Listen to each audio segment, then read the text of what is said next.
Hi guys, and welcome back to the Rundown Podcast with me, Sandra V. Okd, and thank you for listening and for tuning in and supporting this podcast. We're still growing, we're still getting there. It's only episode 4, but thank you for joining me so far, and may the journey continue. So let's just get right into it.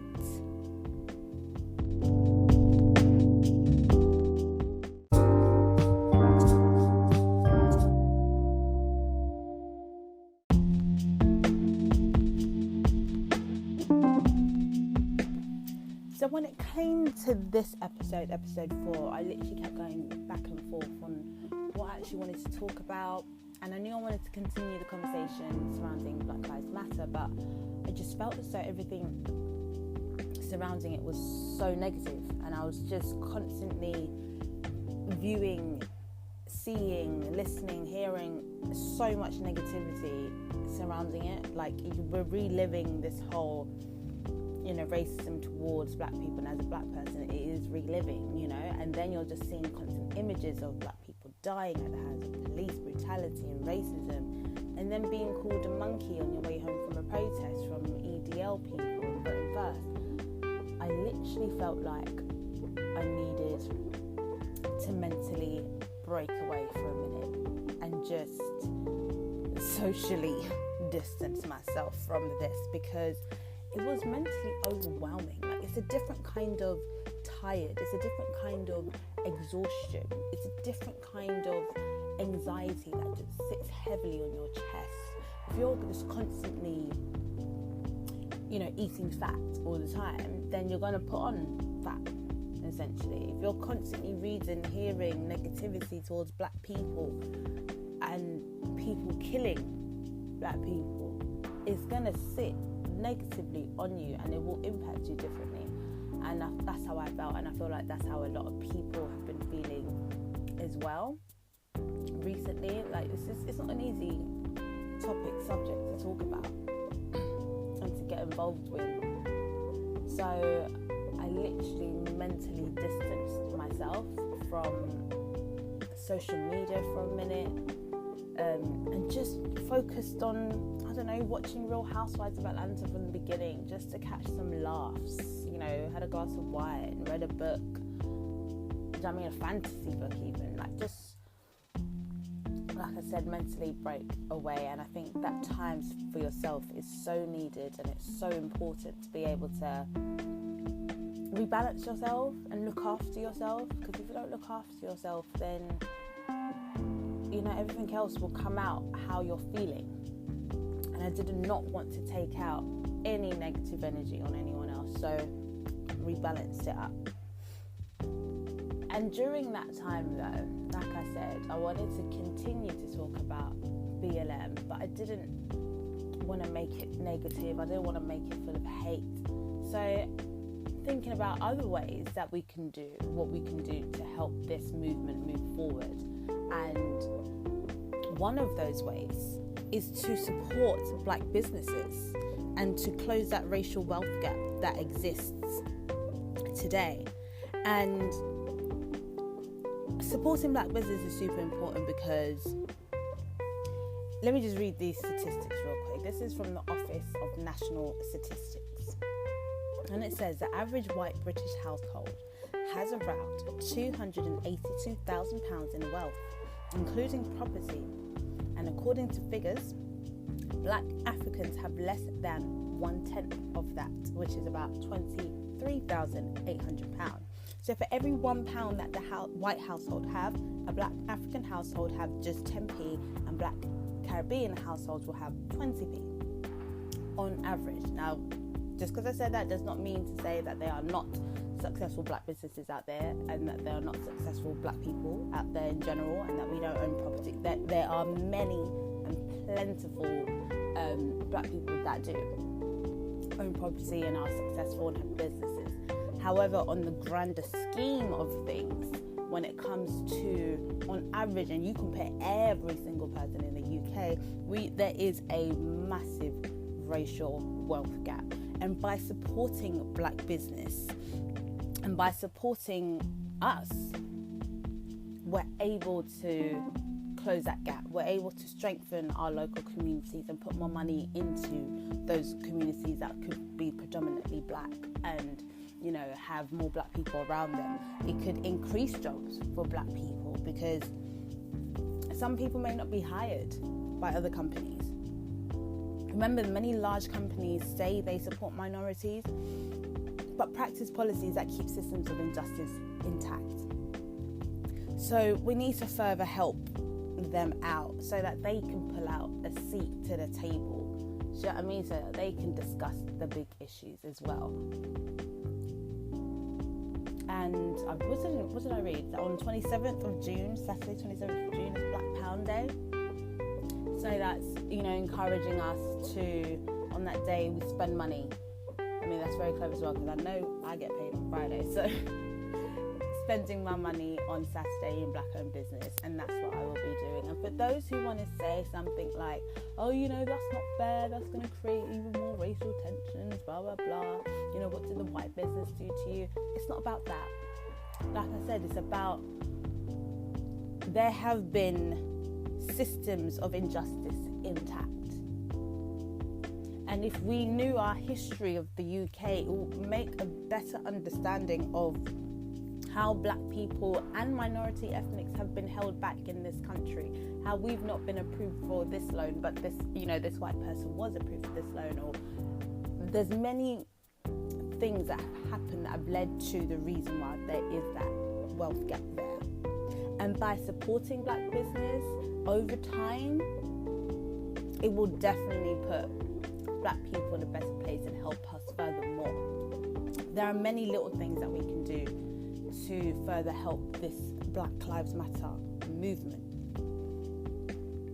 And during, you know, my time away from socials and stuff, I was obviously still looking online and seeing what was going on and what's happening, and trying to find different ways and different steps that we can take. And I kept coming across Juneteenth.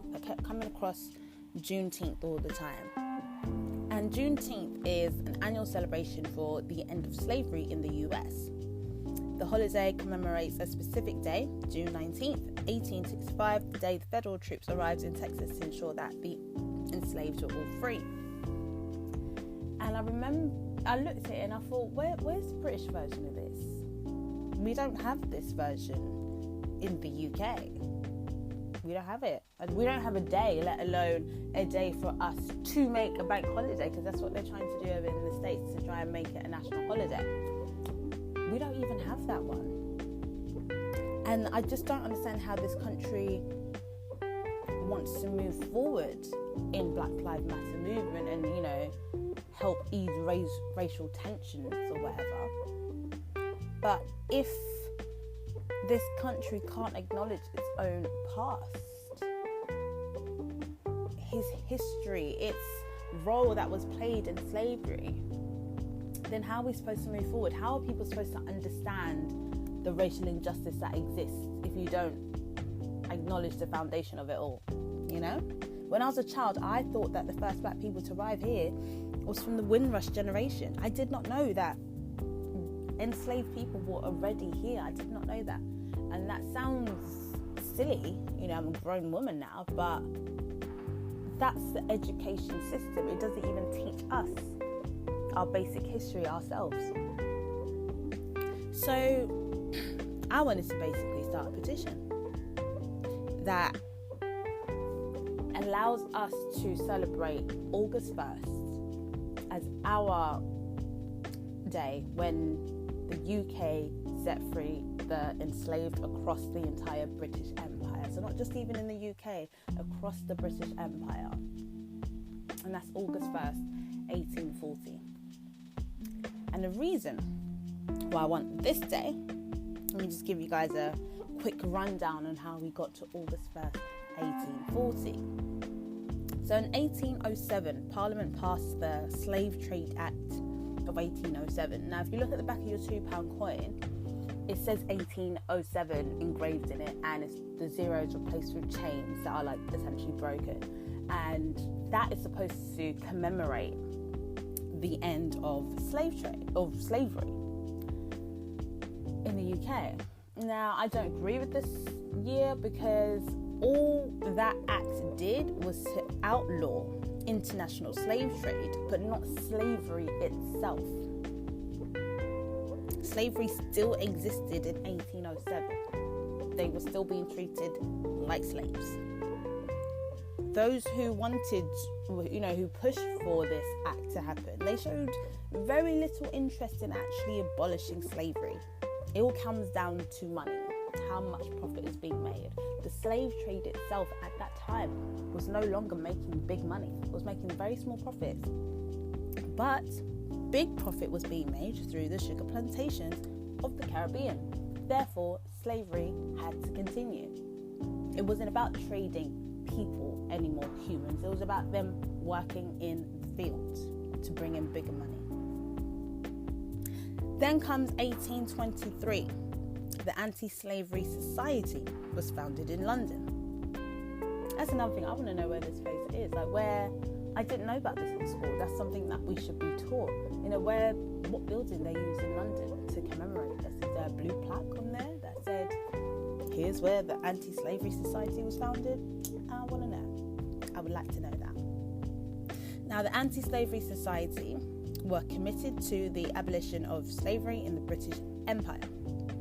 And this society included supporting the slave narrative book. So basically, they did further than trying to just stop slavery itself. They wanted to support people, black people, enslaved people at that time. So they published a book by a black woman who wrote a book surrounding being a slave. The book was called The History of Mary Prince, a West Indian Slave, in 1831. And they published that book. That book did very well. They got reprinted twice, I believe, in that year. And it was a super successful book, actually, because so many people did not know about slavery from the slave's point of view. And this was the first account of the life of a black woman to be published in the UK. We should all know about this book. This book should be common knowledge to all of us. Even today, we are still experiencing first with Rennie Edo-Lodge, the author of Why I'm No Longer Talking to White People About Race. She recently became the first black British author to top the UK book chart. Only recently now. And so then that just goes to show you, there's been a number of many amazing, excellent black authors in the UK, and only just now did one of them become the top selling author in the UK. Is that because we're inadequate? No, it's because of race and discrimination. So congratulations to her, because that book, if you don't have it, go and get that book, because that book is highly essential for these times, and I've had it for a couple of years now, and it's definitely a good read. But that comes back to Mary Prince, The History of Mary Prince, a West Indian Slave, 1831. That book was published. And then we move on to, after 1823 and the Anti-Slavery Society, comes Christmas of 1831, better known as the Christmas Rebellion, the Christmas Uprising, the Great Jamaican Slave Revolt, or the Samuel Sharp Rebellion. And this happened because enslaved black workers, they went on strike and they demanded more freedom and a working wage. Even half of that, even half of the set wage at that time, they were just demanding half of that. This was the largest slave uprising in the Caribbean, with as many as 60,000 enslaved workers protesting. They went on strike. They demanded more money. And it was because of their fight for freedom that encouraged Parliament to establish the Slavery Abolition Act. It was because of their fight in the Christmas Rebellion. There's a show on BBC called, I think it's called The Last Song. which literally documents, it's a drama. I think it's a 4-part episode, and it literally documents the Christmas Rebellion, slavery in the Caribbean, the sugar plantations, how they were treated, and how that led to Parliament deciding to establish the Slavery Abolition Act. It's on BBC, so go check that out. I think it's called The Last Song. So in 1833, the act received royal assent from the king, which is basically, I guess that's just a formality. I don't know at the time in 1833, but right now, if the Queen was to do that, I think it's just a formality thing to just be like, yeah, I'll decide it. I don't think she actually has any power in it. Don't quote me, I'm not a historian. But in 1833, the act received royal assent from the king. A year later, it came into force on August 1st, 1834. August 1st, 1834. Remember, I just said I thought the date for the UK bank holiday to commemorate the end of slavery should be August 1st, 1840. Now, a year later, after 1834, the Act came into force. But that didn't mean that slavery just ended and, they could all go out and celebrate and go down to the pub. No, that didn't happen. The Act established an apprenticeship system where the former enslaved Africans, anyone over the age of 6, had to work 3/4 of their time for their former owners, for their former slave masters, 40.5 hours per week. And it wasn't until 1840, August 1st, that apprenticeship system ended. So even after that act was established, they still catered towards those slave masters and owners and produced what? Slave labour. The apprenticeship scheme. Slave labour. And that carried on for what? 6 years, until 1840, until the slaves were actually set free. Now we all know, again, they didn't just go up and celebrate, go down to the pub, because they still treated black people a certain way. They still discriminated against them. It was very open back then as well. And then if you look at that timeline of history and you bring that to today, we're talking about the same thing here. We're talking about racial injustice. We're talking about discrimination. We're talking about police brutality. Black people are dying at the hands of police. Not in America. I'm not talking about America. I'm talking about here in the UK. Black people have died at the hands of police. Police have not used the right conduct when it comes to black people at times. And that's why people go out and chant Black Lives Matter. That's why people go out today and protest and uprise. Because it gets to a point where enough is literally enough. It's been enough. It's been enough. You look at 1840 till now, it's been a very long time. And we're still calling for the same thing. So, I believe that if we had this bank holiday, I don't think it's not going to change everything. I think it's a great starting point.